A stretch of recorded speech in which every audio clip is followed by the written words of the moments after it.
wasn't a bad run. Leader Fan Radio Network. That's all. I'm done. And KFAN.com.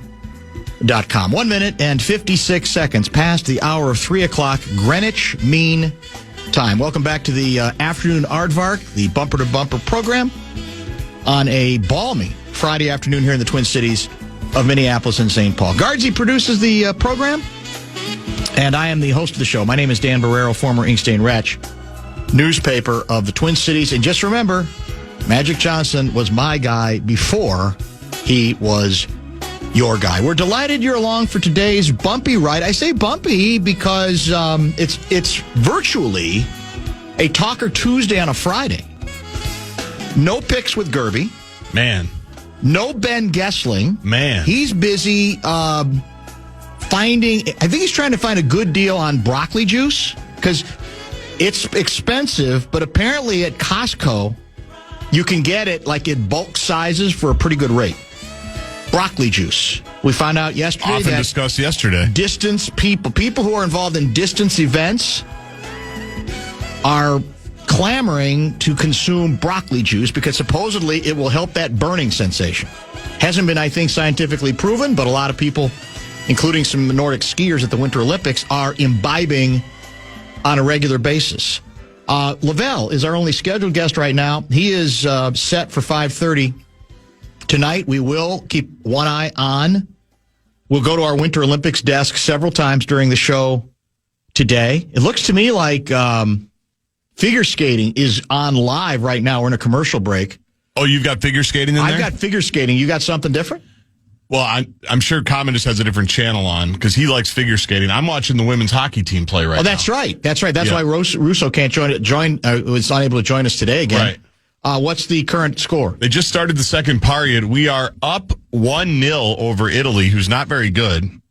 We've outshot them 20-2. Ooh. But we can't find the back of the net enough. So it's 1-0 right now.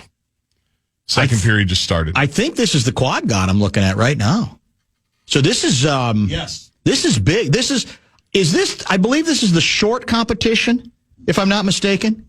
I believe it's men's singles short program. No, actually, here's the standings after the short program. So this must be the long program.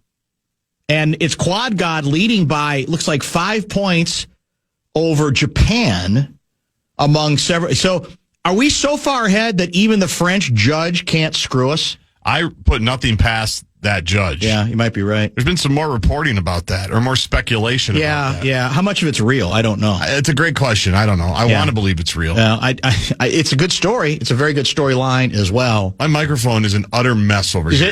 Is it hitting you in the face again? It's doing that, but now one of the hinges broke off. So it's drooping? Yeah, that could be a problem. I don't even know what's going on. All I've got is a washer now. I don't even have a screw. Well, what does Tennaby do with the microphone? I don't think it's Tennaby. You know? Oh.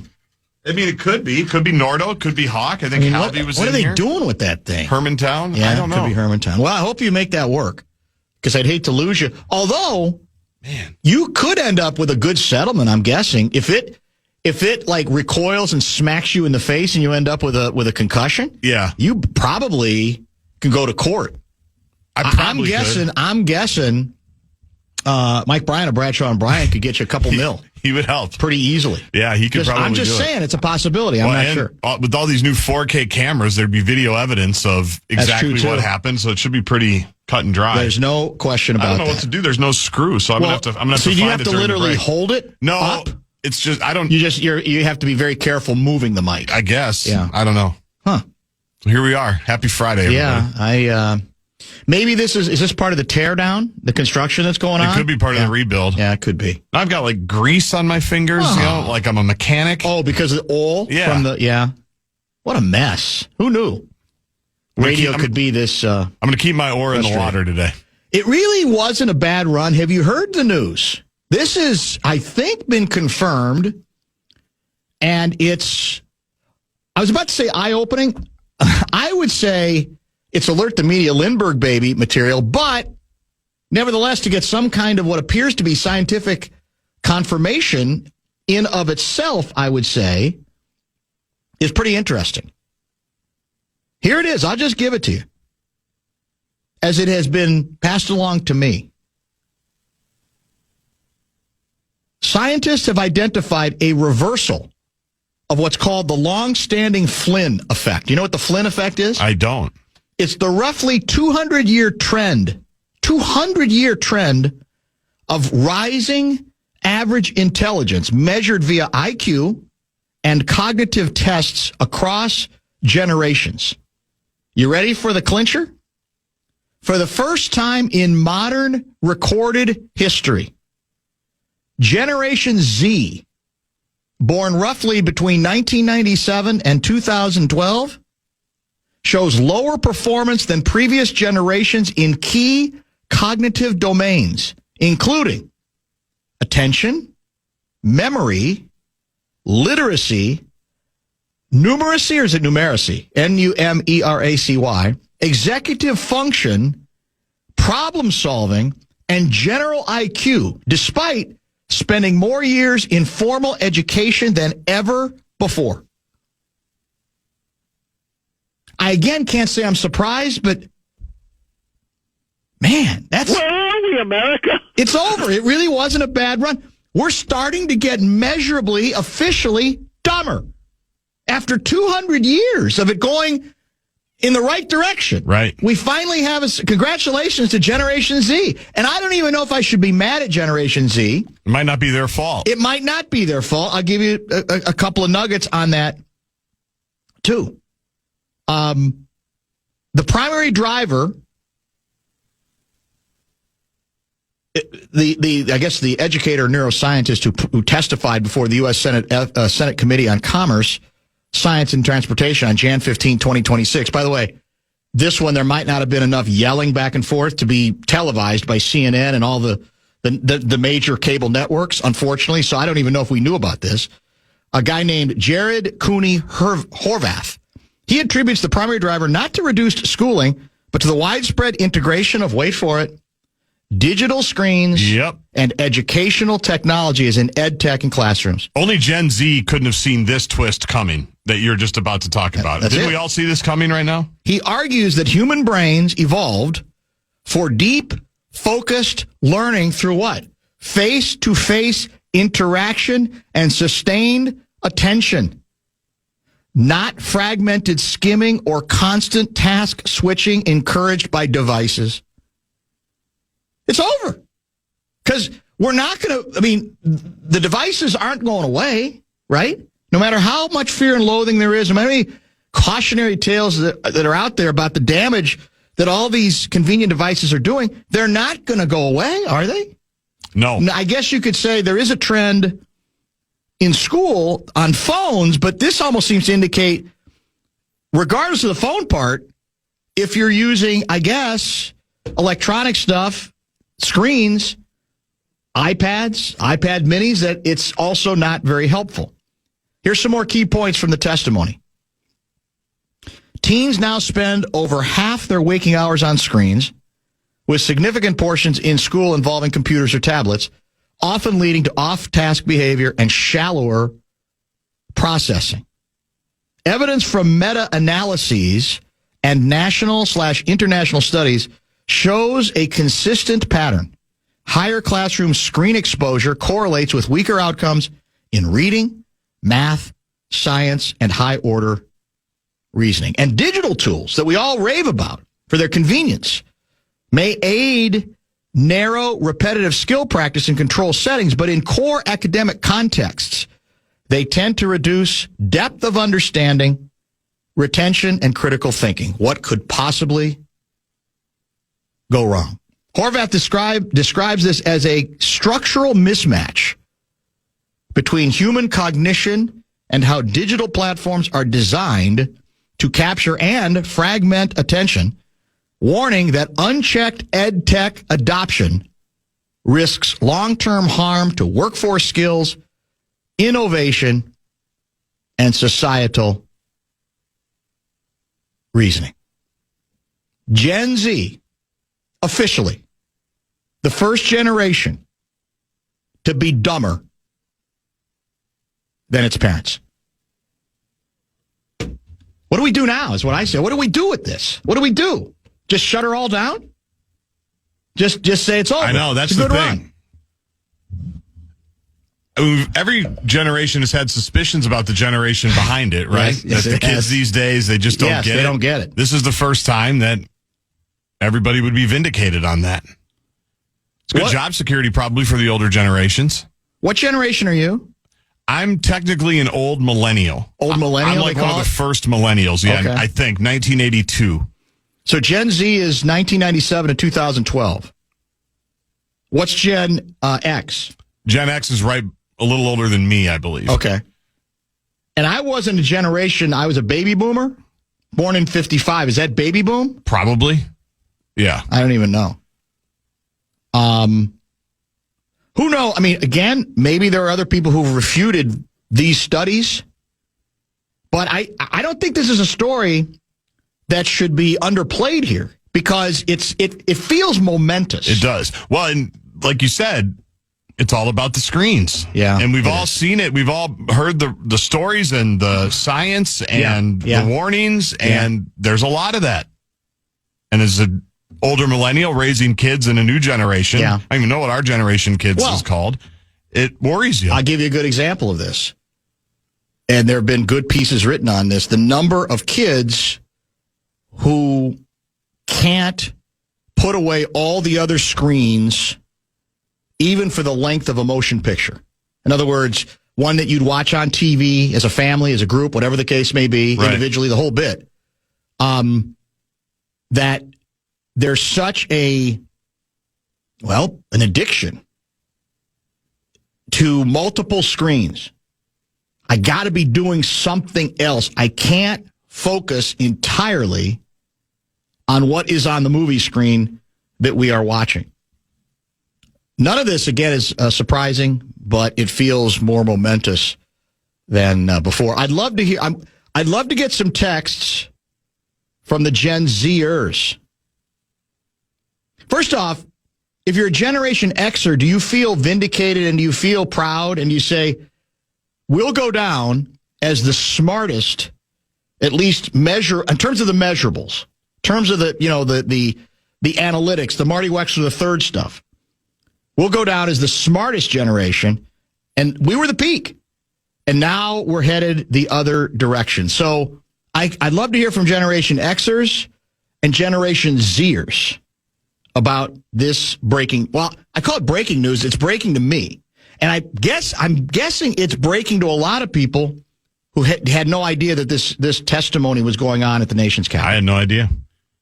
Team USA, by the way, now up 4-0. They scored on 3 of their first 7 shots in the second Starting period. to dominate, huh? They're starting to impose So it's sort themselves. of like the U.S. men a little bit yesterday, right? Up Yes. one, same thing, where it was 1-1 actually after one. It correct? was. So, and then we took over.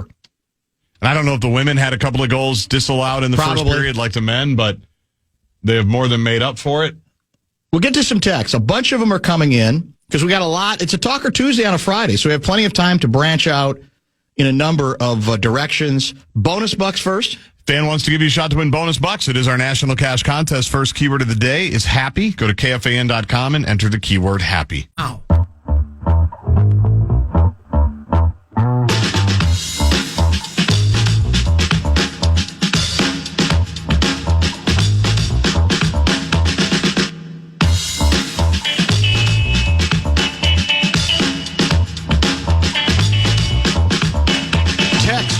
Into the Bradshaw and Bryant KFAN text line as we speak on the a very special Friday edition of the afternoon Aardvark.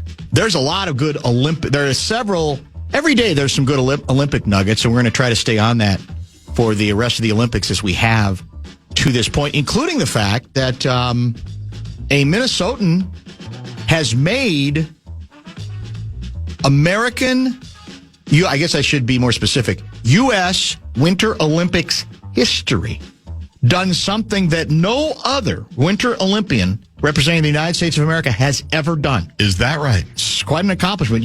My guess, you're going to disparage it based on some earlier conversations for the Enough Said program, Fox 9. I might.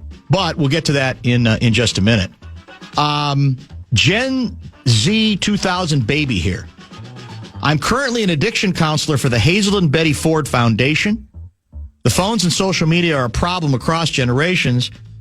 I primarily work with adults, 18 to 75, and any moment of downtime, everyone has a phone out. I struggle myself, but deleting social media across all platforms helped. If Gen Z is the first generation to have a lower IQ than previous generations, wouldn't that make the much maligned millennial generation the peak of human intelligence? Was that the one before? I'm confused. Yeah. Is that the one? I think it might be because, Generation X is older than me. Yeah. I'm a millennial. Rube Paul has checked in. I was born in 77, so I'm a cusper. I know plenty of both Xers and millennials. Trust me, phones have affected the intelligence of much more than just Gen Z. I mean, Trump is president, mic drop. That's Rube Paul. Don't get mad at me. I'll read. If you're pro-Trump, I'll read that one too. Has Gaardsy tried to arrange an interview with Ricky Rubio? That's from Greg. Why would he? Is that a callback to something?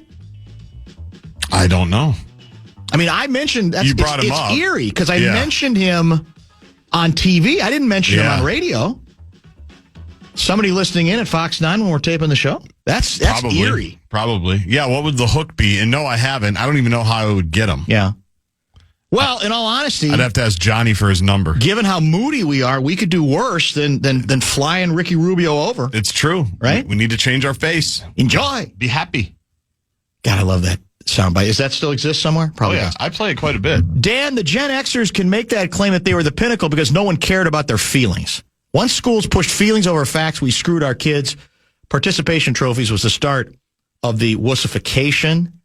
That goes back further, I think. I don't think participation trophies are a problem. Well, feelings in general, maybe. Yeah, maybe. Yeah. And I don't. Well, the famous George Thole comment, the late, great high school coach, right? That's where that goes back to. I agreed with the sentiment that he offered there. I don't know that has anything to do with dumbness. As a Gen Xer, I don't care. And I bet most Gen Xers feel the same. I'm not going to gloat or take pride because we don't care.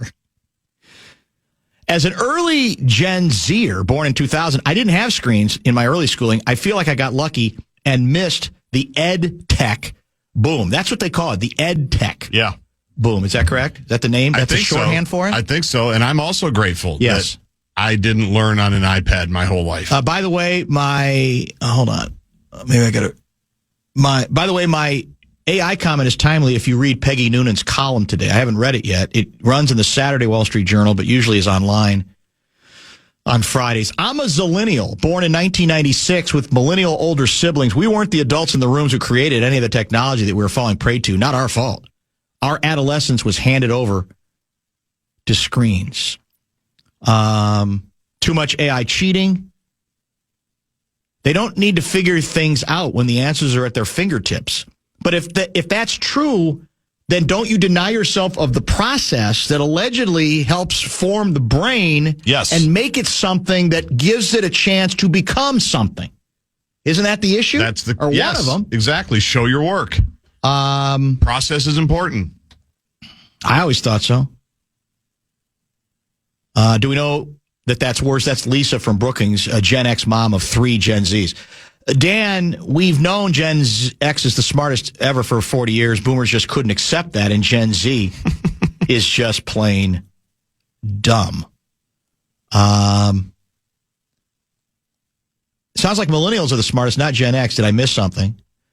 I'm a millennial, 1989, married to Gen Z, 1997. There's a difference in mostly critical thinking or remaining calm when things aren't easy. It is undeniable. This is from Alan and Afton. Dan, time to send the boomers back to the classroom to teach in the old school way. It will give older generations employment they are losing due to AI. Minnesota should lead the take tech out of the classroom movement. And by the way, the old school teaching method is cheaper and it is harder to commit fraud. Although we certainly in Minnesota will try. I'm a math teacher, and we went back to all paper and pencils in class. I love it. Is that practical, though?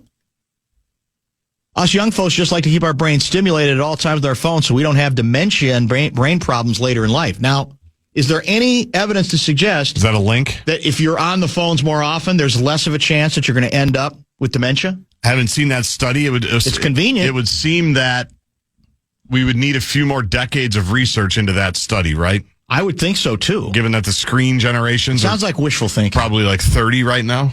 Gen X has the advantage in all these things because we were the last generation before helicopter parenting became a thing. There was no such thing as a school drop-off or pickup line when I went to school. There are physiological and social hooks to social media and screens. The physiological hooks are the dopamine dumps that the kids get from constantly scrolling and seeing new content. The social hooks are related more to the fear of missing out, FOMO, and not knowing what other people are doing in the social context. This has an immense negative toll on the mental health of kids. Well, that's mental health, I think, is a different subject than intelligence, right? Yes. I mean, I'm not dismissing it, but it sounds like that's heading in a slightly different direction. Specifically due to comparative culture and them constantly seeing people doing more, looking better, having more money, and other things all over social media. Dan, you'll need to ask Gen Z for a snap, not a text. That's from Cordell out of Apple Valley. I thought that might get a chuckle, one of your chuckle sound bites. No, not that good? It's all right. It was all right. You weren't that pleased with it? I kind of liked it. I'll be fine. Just trust me. I'm a Gen Zer. That's from John and Hutchinson.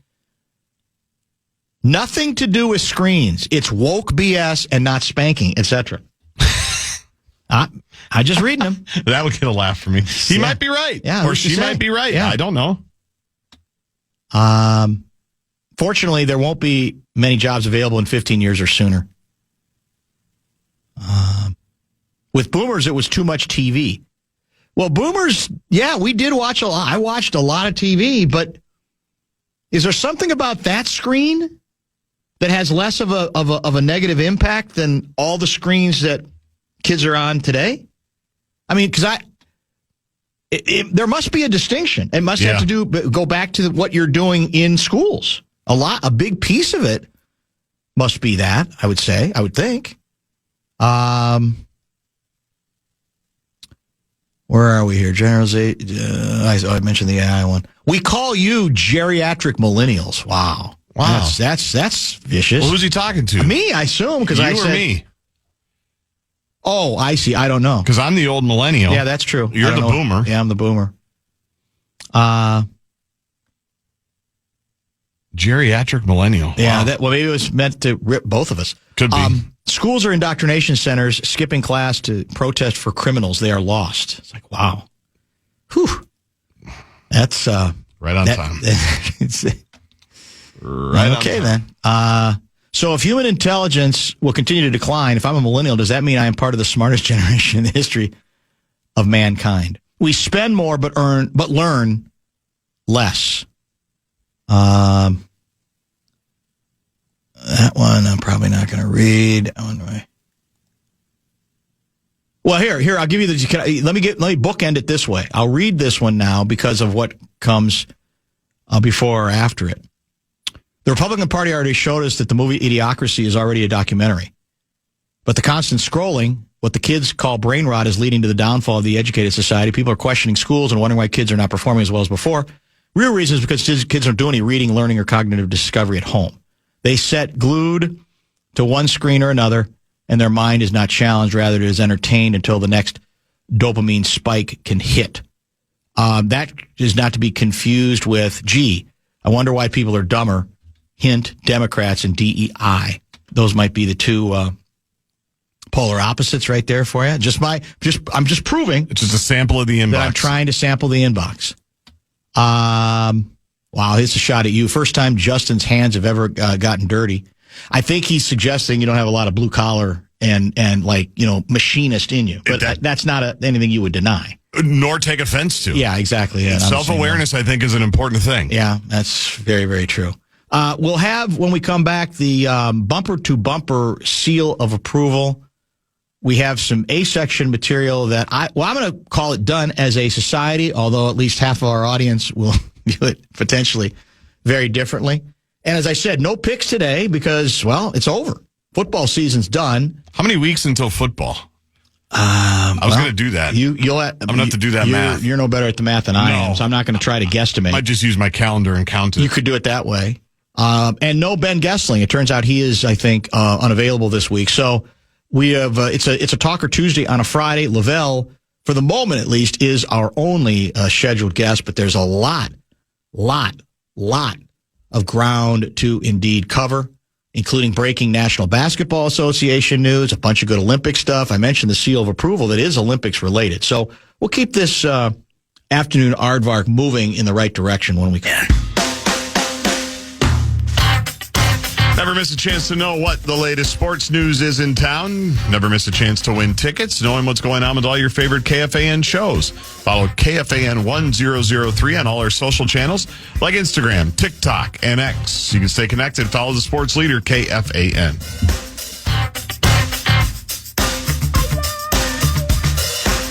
So this is the men's free skate. The short program's already done, and that's where the Quad God had I think I said over 5-point lead going in. So now, and I don't think he has, his free skate opportunity has come up quite yet. Okay. This is all live stuff going on right now. So if you're one of those people who doesn't want to know, we're going to refer to it from time to time. In fact, well, I think this story might be old enough that we can just sort of go with it and not worry about it's the bumper to spoiler bumper alerts seal or anything of approval like that. A Minnesotan has made Winter Olympics history. He has become the oldest American athlete to ever participate in a Winter Olympian, or in a Winter Olympics, I should say. And, as I said, he's one of us. Do you want to guess the sport? Well, actually, I already told you this via Enough Said. This is curling, right? If you're paying attention. Curling. His name is Rich, and I'm probably going to mispronounce it, Ruohonen. It's Ruohonen. And he becomes, he was an alternate, right? But he had briefly an opportunity to participate in a U.S. loss in the event, or in a curling event. But he has indeed participated. And this isn't like, what are you doing? 54. What are you, right. what are you trying to be gimmicky here? He's actually he's a two-time U.S. champion. He competed in 2 world championships in 2008 and 18, though he had never made an Olympics before this year. Served as a mentor to this team full of 20-somethings, is the way they put it in the Wall Street Journal story, as it made its rise in the American curling ranks. It beat the team skipped by John Schuster. Of course, another one of us guys, right? The longtime face of U.S. curling, who competed in 5 consecutive Olympics from 2006 to 2022. We were not doing him a favor by putting him in. He deserves it. So here's my question to the audience at large. Because, of course, we love the local angle. We love achievement. Is your average cranky anti-Winter Olympics person like you going to have difficulty acknowledging this historic feat because it comes in this sport, in the sport of curling, not the downhill, right? Not the luge, not the skeleton, not ice hockey, et cetera, et cetera? No, I respect curling. And even though I've never done it, people that have tried it because of John Schuster and his team that won the gold, 12 years ago, whenever it was, yeah. They've told me how hard it is and how difficult it is. So I respect it. I will not look down upon it like you are trying to get me to. I think the name is pronounced Ruohonen, I'm told. Ruohonen. Okay. Ruohonen is his last name. And now, fortunately or unfortunately for him, depending on how you want to look at it, he has taken a stand on Metro, the ice operation, what was it, Metro Surge? Yeah. He has taken a public position on that, ripping it. So my guess is he becomes then one of those athletes that you either love or you despise when ordinarily you might not have given him much thought other than, oh, that's interesting, he made history. You know what I'm saying? I do. Yeah. So that's where we're at there. Tensions flaring, by the way, between the U.S. and Italy. What? Tempers flaring, I should say. We're up 6 You can't rip. fight in Olympic hockey or you get thrown out. And I'm trying. I don't know if I should text Parker to try to figure out what's going on. Or Russo. So what's the score? We're up 6-0, second intermission. We're dominating now. Okay. Taylor Heisey, I think, finds Abby Murphy right on the doorstep. Yes. For a beautiful goal. The Italian defenseman, I think the U.S. thought kind of took a shot. I think it was at Murphy. Oh. Whoever scored. Because then Heisey was in her grill. A couple other Americans were in the grill. They started like pushing and fighting and shoving. Coaches were yelling at each other back and forth on the benches. It was some drama there for a minute. And again, I had the sound down because I was listening to you. Is it settling down now? Now it's intermission, so it's all past. But it got a little tense there for a minute. Coaches were screaming at each other. It was crazy. Well, nothing wrong with that, right? That always makes it more interesting. It is the Olympics. Yeah, it is who are we destroying, did you say? Italy, yeah. Not very good, as you said. No. Correct? I'm trying to figure out if we overreacted. If the Americans overreacted to the whole situation. Oh, to what took place? That's kind of what it looked like to me. I think they took Why umbrage. would we bother? Like you said, Exactly. It's like what are we doing? I know. We got bigger aspirations than this, don't we? You should. By the way, Rich Ruonen is from Brooklyn Park, Minnesota. I don't know if I established Brooklyn Park. I said Minnesota. Brooklyn Park. Think of it this way. It's like, I mentioned him earlier in the show. It's like having Mike Bryant participate in the Winter Olympics. He's a 54-year-old personal injury lawyer. That's amazing. It's amazing, isn't it? And to boot, he is the 6-time winner of Minnesota Attorney of the Year. Really? And that's quite a resume. But I'm going to guess he's going to put this experience at the top ahead of the 6-time Minnesota Attorney of the Year banners, don't you think? Unless he'll use this, he'll say something like, unless I'm representing you, and then it's the most important thing I've ever done. That's what he'll say in his commercials. That's probably true. Good for him. His quote, I would rather have done it when we were up 8-2 instead of down 8-2, but I really appreciate the guys giving me a chance. So there you have it. He's kind of like, he's the elder statesman. He's kind of, they look at him as kind of like uncle guy, you know? I love that. Which is kind of cool as well. Yeah, so the mentor he part. does make some history there. Bradshaw and Brian KFAN text line is open at 646-86. Did I have another Olympic item that I wanted to... we got to play the sound if you're doing Olympics. Yeah, you're right. So you go ahead and play it. Should have asked you earlier.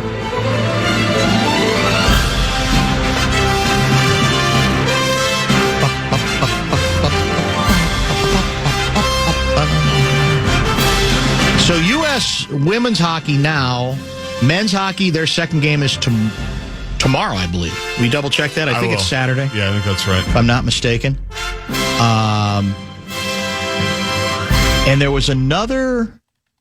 What do you feel... what do they call the two-person luge event? Is there a name for it? I thought that was just skeleton? No, I thought skeleton was the single. Okay. I thought the luge was two people. Oh, okay. And Maybe then you're the right. bobsled was 4. Isn't that right? Yeah, you might be right, actually. Yeah. I thought. Someone can correct us. Bobsled. That was the Herschel Walker event. Mm-hmm. Right? Yeah. Those are the days, man. Those are the salad days, that's for sure. I don't think I don't remember seeing any bobsled yet. But we'll keep an eye on that if indeed that is the case. We play Denmark tomorrow at 2:10. The men's Danes, hockey you say? team. Yep. Okay. And who won? Did Finland beat Sweden? I don't know. I'll look up the Will you score double check here. that? Sure. I think, I thought that was earlier today, or maybe it was last. I saw part of it, or I thought I saw a headline. I think Finland dominated, if I'm not mistaken. That's on the men's side, I'm asking. Skeleton is where you go face first on your stomach, I'm told. Okay. Which sounds dangerous. It does. Doesn't it? It does. It sounds like water slides. I mean, it's like you're doing a water slide at Great Wolf Lodge. Yeah. I hope I didn't offend the skeleton community there. Am I going to hear from the skeleton community? You already have. Yeah. Badgering Badger guy. I'm a 31-year-old beer league goalie and also an attorney. I'm impressed with my ability to get off the ice some days. So he finds himself very impressed that a 54-year-old personal injury lawyer has made history on behalf of the United States of America. Finland, it looks like, dominates Sweden 4-1 today. 4-1, okay, that's what I thought. Slovakia beat Italy 3-2. Yeah. Czechia 6, France 3, and Canada and Switzerland are in progress. No, they're in progress right now? Should be, right? I'll take you. I'll take you at your word. All right, we don't have a sounder, I don't think, for this, and this is Twins related. My guess is you're going to fall for this, or that you already are. But I'll just read it, and then. Is it the happy hour? Yeah. Oh, I'm in. No, I'm not actually. But go ahead. Well, here I'll explain. This was a national tweet from a ball guy who I've retweeted before. I think is on either the MLB Network or one of them. I don't have the name in front of me, and he's laying out Twins press releases indicating $2 pregame beers Friday and Saturdays, Friday pregame happy hour for drinks and food, free ice cream for kids on Sunday. And his response is, this is honestly awesome stuff from the Twins.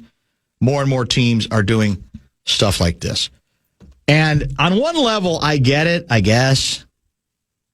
I just does that guy know what's going on here? I mean, he doesn't. It's my guess is he might, because he's plugged in, but maybe he doesn't spend that much time on it. It's like, here's what I would argue. The Twins, perhaps as much as any team in baseball, more than most, have no choice but to take these kinds of steps. It's not innovative. It's a necessity. Given the condition they are in, given their public relations nightmare that they now face, given that they keep moving the payroll down another $30 million or whatever it is now, I would say, I mean, to me it's patronizing to pat them on the back, or it's giving them too much credit. They're doing what they are obligated to do. They literally have no choice but to do this if they're going to operate in the short run. So even if it's considered innovative in a larger sense, when you're talking about Major League Baseball teams and trying to be more affordable and make your sport more approachable in that regard, in this case, I just shake my head and say, do you know what's going on here? I mean, yeah, I would argue that this is the least they can do. And I don't want it to be enough for people to start celebrating what's happened. Like, are we going to get bought off that easily on the basis of, oh, look at that, $2 for this, $3 for that, or beer, whatever the case may be? It worries me when I see, and they're getting a lot of plaudits across the country, and they're getting the plaudits in the larger sense that, well, in general, prices are always going up. Right. Teams seem to not have any. They seem to be tone deaf about all of that. But I think you got to look at the specific conditions here, and for me, then it's a lot less laudatory or a lot less laudable than it would be, like if the Dodgers did, for example. And I have no idea if what kinds of deals that the Dodgers might have. Yeah, a lot of teams have like the family-friendly areas or sections. Like the Suns have done that, I know. The Twins actually did that a couple of years ago as well, where you've got kind of the ballpark staples that aren't going to be the crazy $24 nachos, by celebrity chef David Fema. You're right, 100%. Can you separate? Because I always separate it a little bit. Well, first of all, you're right that this is what they have to do. This is what the Wolves had to do 8, 9, 10 Which years ago. Which has gotten them in trouble now because people got used to it. That's always that's the trade-off. That's the risk that you run, but in the interim, you need to get people there. You need to make it valuable. Correct. And I'm guessing a lot of these perks are going... I don't think any new people are going to go, hey, let's head down to Target Field for a happy hour before the game on a Friday. I think this is to reward people that are buying their tickets more than like trying to get new people. Oh, I agree with that totally. You know what I mean? Yes, I absolutely agree with that. So I don't want a commemorative print for this. That's all. No, because this is what they need to do. This is the minimum that they need to do. I also separate ownership from the people that have to work for him, and actually probably do like working for him, and go, all right, Bob, we got to come up with some good ideas here. We got to do something. It's different. You know what I mean? The people that came up with the ideas that, hey, we got to do this. That's probably this is true. something to do. Yeah. Like they deserve the credit. Yeah. The ownership, you can keep where they are. Twins are clueless. Would much rather pay full price for my ice cream in a helmet if it meant watching a professional operation. Well, that's not an option right now. Well, I know, but he's saying, I know. He's trying to speak to why this shouldn't be lauded like some kind of dramatically wonderful measure by a team acknowledging that we've priced people out of things, because we might have, but I think even the average Rube might well be willing to pay a little bit more for that concession piece if he feels like he's getting some return on the investment overall of making the effort to go to the ballpark. Now, baseball's different in that you could always say, I'm not going for the team. I'm going because it's a nice summer day or night, and it's an outing for us. That's always been the case. No one is going to go to watch the Twins pay $40 to park and have $1 beers even. Local bars better company and still cheaper. That's from Papa Taco. Well, that it's the trade-off, exactly. I don't know what parking. I assume parking is probably still pretty expensive for a Twins game. For a Twins game, I would imagine. For not Wolves like Vikings. No, for Wolves games, it's gone up though over the last. Couple has years. gone up. I think it's either 20 or 25 now in the ABC ramps, which a lot of people at Target Field use for obvious reasons. They're right there. I don't know what they are for Twins games. Skeleton is head first, one rider. Luge has a single and a double. Okay. And it is feet first. There's a 2 and 4 person bobsled. That's badgering Badger guy back again. By the way, I think Quad God's up now. Okay. And yeah, that's him. Is that him? Yeah. And as I said, he was in the driver's seat after the short program. By the way, this is a situation. Didn't he give himself the nickname? I think he gave himself the nickname. How do we feel about that? Oh, I don't like that as a general rule. I don't love it, but I would at least say, well, he's already accomplished a decent amount, I think. That can't be true. Double check it. I think he named himself the Quad God.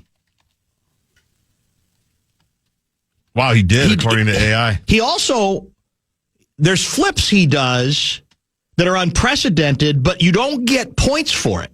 You don't get deducted for it, but my understanding is there's no, other than the aesthetic value of, I can do it, I want to do it, I'm going to do it.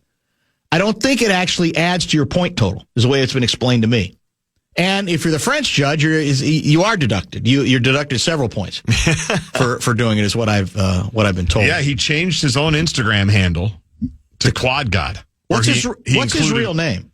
Ilya Malinin, right? Yeah, exactly. So he changed because he's young. I mean, well, he's very young, isn't he? Yeah. Yeah. Like I remember he looks like he's about 12. Yeah, he's young. I remember talking about when baby brother Peter, when Pete named himself Swag Tag. Mm-hmm. Kids do dumb things. So he must have done that a while ago, a couple of years ago. Well, I think people love the rhyme so much. It's a great that nickname. They use it. They don't even seem bothered by, he just fell. Quad guy just fell. Is that going to be enough? Probably not. I think his degree of difficulty is very high. Yeah. And as I said, he had a huge lead, I believe, going into. You know what I noticed, by the way? I'm looking up into the crowd. They were showing highlights of the 1980, the Miracle team. Who did they tie? They got a late goal, a much-needed tie. Sweden. Is that Sweden? Right. And it was a goal within, I think, the last 15 seconds of the game that ended in a tie, which they needed. Yep. What's interesting about it is I saw several shots of the crowd, and the upper deck was almost empty. Now, again, that wasn't the gold medal game. I understand all that. Right. But it is a reminder that at the time, I don't think it was viewed as, I got to get a seat to that. You're talking about Lake Placid? Lake Placid. Yeah. I got to go. We, in our mind's eye, we think that must have been impossible to get a ticket to that. Maybe by the end of it, that's true. It was. But it wasn't true earlier, because at that point, no one had any idea what they were capable of. They'd gotten murdered by the commies at Madison Square Garden. Exactly right. Was it 10-1? Whatever it was ridiculous. Yeah. And so there were seats everywhere. It looked like it was an exhibition game based on the number of people I saw on the second deck in Lake Placid. Your eyes did not deceive you. In fact, it was discussed in the new Netflix documentary. Al Michaels talks about a bit about it. He said, "We're in this arena. There's nobody there. There's no buzz. There's no vibe." I think players talked about being able to hear conversations that were going on in the crowd during warmups. You're 100% right. It did not. The 1980 team did not capture the imaginations of everybody until they did. No, until they did. Until they ended up doing it. Quad God looks devastated, man. Are you looking at him? No, I've got hockey on still. Practically in tears. Oh yeah, he is. He looks. Well, I wonder if he cost himself something. I don't know. We'll see. It's difficult to say. We'll get the judging here quick. I don't even think we can break right now. I think we got to find out where he is in the scorecard. Or is this just his way? He's so good and has such high expectations. So it could be that too. That he's showing off a little bit. But he's competing against himself more than anybody exactly else. It. Yeah, he's continuing to shake his head as if he just had the worst performance of his career. He's being consoled, I'm assuming, by his coach. Now he's putting on his U.S. Olympic warm-up jacket. Wow, yeah, another hug. Another hug. Have you noticed, by the way, how I don't know how long they've done this on figure skating, how they're kind of live tallying the scores? Have you noticed that? I have noticed that, yeah. I think that's pretty cool. It probably is. Because you kind of know what, there used to be, and I don't know how accurate they are, but people are basically giving the score as they go, as they do different things. I'd asked you to text Christine Brennan, who is in Italy and has covered the figure skating stuff forever. Yeah, she's probably there right now. And, probably is, exactly right. And one of the things I wanted to talk to her about was that she actually alluded to in a CNN interview she did earlier today. The question was, because I thought, maybe judging has changed. Once upon a time, I thought, like, the lowest score and the top scores get thrown out in order to have to sort of get away from the possibility that one judge could dominate too much. And I'm trying to understand, if that's the case, wouldn't the French judge's score have been eliminated anyway? But I don't know. Judging like I once did back in the days when I was actually covering Winter Olympics figure skating and enjoying pretty much every minute of it. So we might even have some figure skating experts in our Bradshaw and Bryan KFAN text line who can help us in that regard. Hopefully, eventually, we do get to talk to Chris Brennan. Perhaps if we gave the French judges $2 Fulton beers and free Kemp's ice cream, they would enjoy the American performances more. Not bad. Oh, his coach is his father. Yeah. Quad God. Yeah, he looks like he knows he's done. But did I not see a 5-point lead going into the free skate? I'll have to take your word for it. Yeah, but again, let's see. We're looking at it right now. We're waiting for the judges. A fall is a pretty big deal. Yeah, I guess it is. I thought maybe if the rest of what you did was dramatic enough that you could kind of, it would compensate for that. But you're right. He's not even. Did I see the scores I thought I saw? Let me see it again. Now they're just showing his face. Can they get any closer to his face right now? Poor guy. Wow. It's not for the faint of heart. He's out of there. Yeah, Chris Brennan is in that building because her last tweet was about Quad faking doing a backflip as he walks out for the Olympic long program. Wow. That was about an hour ago. Yeah, let's see the scores. I thought they had him up once, and if he's being consoled, looks like by another skater, perhaps. He's got the USA, the snazzy USA warm-up deal on. He's now leaving the area where you wait to get your judges' scores.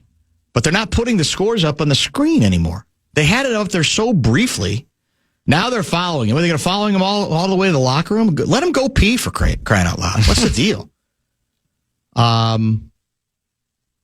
He's still going. They're literally going to follow him as far as they can. They're taking him. Yeah, I don't think broadcast mix zone. I think it's over for the Quad guy. Yeah, I think I'm just searching Twitter. I think you're right. Yeah, I think it's over. I don't even think he made the medal stand. That's what I mean. Yeah.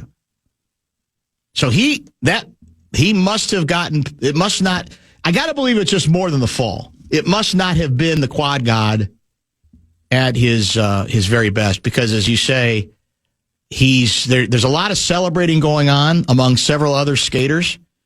Now they're doing a lot. We can't go live to the NBC interview, can we? No, he fell twice. Oh, there were 2 falls? Yeah, and he finished in 8th place. 8th place? People are calling him the quad dud. They're calling him the fraud god. Wait till the New York Post headlines. Fraud god is tough. Yeah, that is tough.